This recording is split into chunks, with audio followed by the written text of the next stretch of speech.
መከላከያ ሰራዊት ጽምዶን በተመለከተ በኢትዮጵያ ለሚገኙ ዲፕሎማቲክ ማህበረሰብ አባላት ገለጻ መስጠቱን አስታወቀ። የኢትዮጵያ መከላከያ ሰራዊት ጽምዶ በሚባለው እንቅስቃሴ በኩል በኢትዮጵያ ሉዓላዊነት ላይ የሚቃጣ ስጋት ቢኖር ስለሚወሰደው እርምጃ አገር ውስጥ ለሚገኘው ዲፕሎማቲክ ማህበረሰብ ማሳወቁን ገልጿል። የመከላከያ የውጭ ግንኙነትና ወታደራዊ ትብብር ዳይሬክተር ይህንን እንቅስቃሴ ወደ መሬት እናወርዳለን ብለው ስንዝር እንቅስቃሴ የሚያደርጉ አካላትን አስጠንቅቀዋል።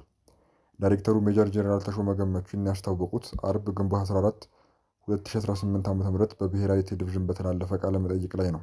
21 ደቂቃ ገደማ የፈጀው ቃለ መጠይቅ በሙሉ ያተኮረው ጽምዶ በሚለው ስያሜ ስለሚደረገው እንቅስቃሴ ነው።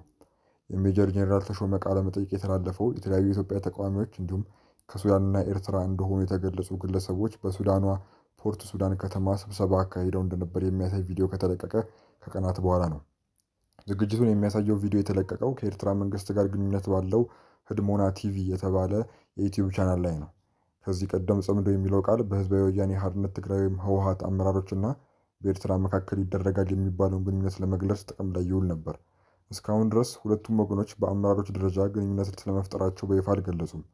በቃለ መጠይቁ ላይ ሜጀር ጄኔራል ተሾመ ከቅርብ ጊዜ ወዲህ ጽምዶ የምትባል ነገር የተጀመረችበት ሂደት እንዳለ ተጠቅሶ ስለ ጉዳዩ ምንነት ተጠይቀዋል። እንቅስቃሴውን ጸረ ሉዓላዊነት ሲሉ የገለጹት ሜጀር ጄኔራል ተሾመ ጫንቃቸውን ለፈርዖን ቀንበር በሰጡ የኢትዮጵያ አካላትና አካባቢው ላይ ባሉት ስብስብ የተፈጠረ ነው ብለዋል። መከላከያ ሰራዊት በራሱ ቻናል ተቀማጭነታቸውን በኢትዮጵያ ያደረጉ የአታሼ ማህበረሰብ አባላት ስለዚህ ጉዳይ በደንብ እንዲያውቁና ግንዛቤ እንዲኖራቸው ሰፊ ስራ መከናወኑን አስታውቀዋል። የመከላከያ ሰራዊት የውጭ ግንኙነትና ወታደራዊ ትብብር ዳይሬክተሩ እንደገለጹት አገር ውስጥ ላሉ አታሼዎች ስለ ሁኔታው ማስገንዘብ ያስፈለገው ለአምባሳደሮቻቸው ቀዳሚ ሰዎችና አካላት ስለሆኑ ነው። በተጨማሪም ነገ እንደውችን ሀሳብ ወደ መሬት እናውረድ ብሎ የሚሰራ አካል ካለ የሚሰጠው ምላሽ ለዲፕሎማሲው ማህበረሰብ አስቀድሞም የተነገረ ጉዳይ እንዲሆን በመታሰቡ መሆኑንም አስረድተዋል። ከዚህ ሀሳብ ጋር የሚያያዝ ጉዳይ ነገ ትልቅ እርምጃ የሚያስወስድ ጉዳይ ቢነሳ የማንም ፈቃድ መጠየቅ እንኳ ባያስፈልግ ወዳጆቻችን፣ አብረውን የሚሰሩ ሰዎች፣ የውጭ ሰዎች ይህን ሀሳብ እንዲገነዘቡ ማድረግ ተገቢ ስለሆነ ነው ሲሉም አብራርተዋል። ሜጀር ጄኔራል ተሾመ የውጭ ጉዳይ ሚኒስቴርም በዚህ ጉዳይ ላይ ተመሳሳይ ስራ ያከናውናል የሚል እምነት እንዳላቸውም አክለዋል። ይህ እንቅስቃሴ ለኢትዮጵያ ሰላምና ደህንነት አስጊ ተደርጎ እንደማይወሰድ የተናገሩት ዳይሬክተሩ ሀሳቡን ለመተግበር የሚደረግ እርምጃን በተመለከተ ግን አስጠንቅቀዋል። ችኛዋን የጽምዶ ሀሳብ በተመለከተ ግን ይህችን ቅዠት ወደ መሬት እናወርዳታለን ብለው ስንዝር እንቅስቃሴ ቢያደርጉ እንደ ሉዓላዊ አገር ይሄ ተቋም ደግሞ በመንግስት ግዳጅ እንደተሰጠው ኃላፊነት እንደተሰጠው የኢትዮጵያ ሉዓላዊነት ለማስጠበቅ ስራ እንደሚሰራ አካል ሰም በእሳት እንደሚቀልጥ ይቀልጣሉ ብለን የምናምነው ብለዋል። የመከላከያ ሰራዊት ለዲፕሎማቲክ ማህበረሰቡ ገለጻ እንደሰጠበት የገለጸው ጽምዶ ዝግጅት በፖርት ሱዳን የተካሄደው በኢትዮጵያና በሱዳን መካከል የተፈጠረው ውጥረት ይፋ በወጣበት ወቅት ነው። ባለፈው ሚያዝያ ላይ በጀነራል አብዱል ፈታህ አልቡርሃን የሚመራው የሱዳን ጦር ከኢትዮጵያ የተነሱ የተባበሩት አረብ ኤሚሬትስ ድሮኖች ግዛት ውስጥ ጥቃት መፈጸማቸውን በመግለጽ ወንጅሎ ነበር። ይህንን ክስ መሰረተ ቢስ በማለት ያጣጣለው የኢትዮጵያ መንግስት በበኩሉ ሱዳን ለተለያዩ ጸረ ኢትዮጵያ ኃይሎች ማዕከል ሆና እያገለገለች መሆኑን በማንሳት በምላሹ ከሷል። ይህ በእንዲህ እንዳለ ግብጽ ከበባና ትንኮሳ በሚመስል መልኩ እየተንቀሳቀሰች ነው ስትል ኢትዮጵያ ከሰሰች። ኢትዮጵያ የባህር በር ፍላጎት አጀንዳዋን ይፋ ካደረገች በኋላ ግብጽ ከበባ በሚመስል መልኩ እየተንቀሳቀሰች ነው ሲሉ የውጭ ጉዳይ ሚኒስቴር ቃል አቀባይ ተናገሩ። አምባሳደር ነቢያት ጌታቸው ሐሙስ ግንቦት 12 2018 ዓ.ም ለጋዜጠኞች በሰጡት መግለጫ ኢትዮጵያ የባህር በር ጥያቄዋን ካነሳች በኋላ ከግብጽ በኩል ውጥረት፣ ትንኮሳ የሚመስሉ ነገሮች እየታዩ መሆናቸውን ተናግረዋል።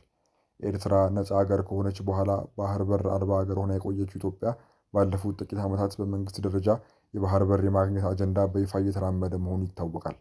በዚህም ከኤርትራ ጋር ያለው ግንኙነት ተበላሽቶ ወደ ግጭት ሊያመራ የሚችል ስጋት ተፈጥሮ ቆይቷል።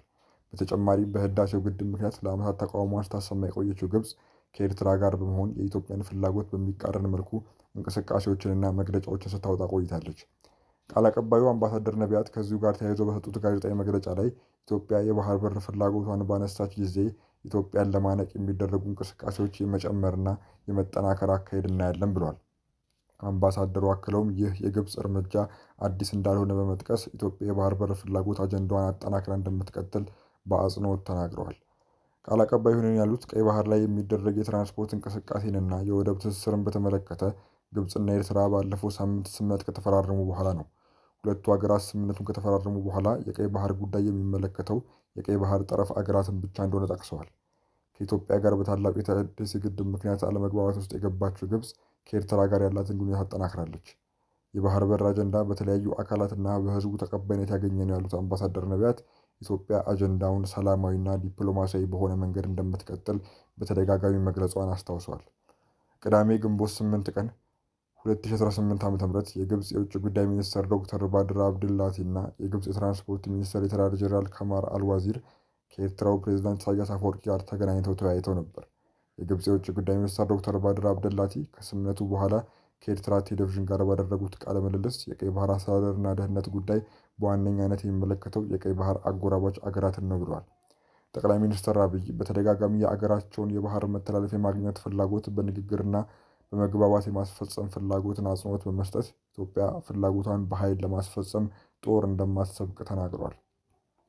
ኤርትራ ነጻ ሀገር ስትሆን ወደብ አልባ የሆነችው ኢትዮጵያ በምስራቅና በአፍሪካ ቀንድ ውስጥ ከፍተኛ ቁጥር ያለው ሕዝብ እንዲሁም ሰፊ የቆዳ ስፋት ኖሯት የባህር በር የሌላት ትልቁ አገር ከሆነች ከ3 አስርት ዓመታት በላይ ሆኗታል።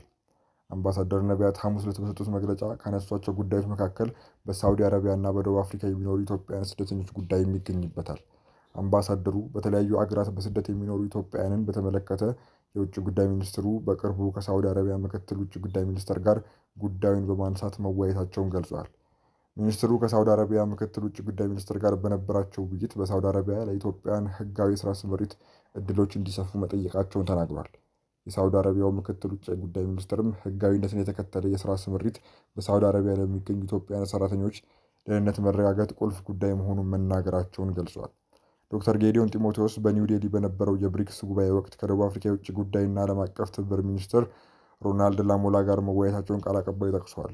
ውይይቱ በተለየ ኢትዮጵያውያን ላይ እየደረሱ ያሉ ችግሮችን በጋራ መፍታት ላይ ያተኮረ እንደነበር አምባሳደር ነቢያት ተናግረዋል። በተመሳሳይ የውጭ ጉዳይ ምክትል ሚኒስትር አምባሳደር ብርሃኑ ጸጋዬ በደቡብ አፍሪካ የሚኖሩ ኢትዮጵያውያን ላይ እየደረሰ ያለውን ጥቃትና ችግር አስመልክቶ ተቀማጭነታቸው በኢትዮጵያ የሆኑትን የደቡብ አፍሪካን አምባሳደር በጽህፈት ቤታቸው ማናገራቸውን ጠቅሰዋል።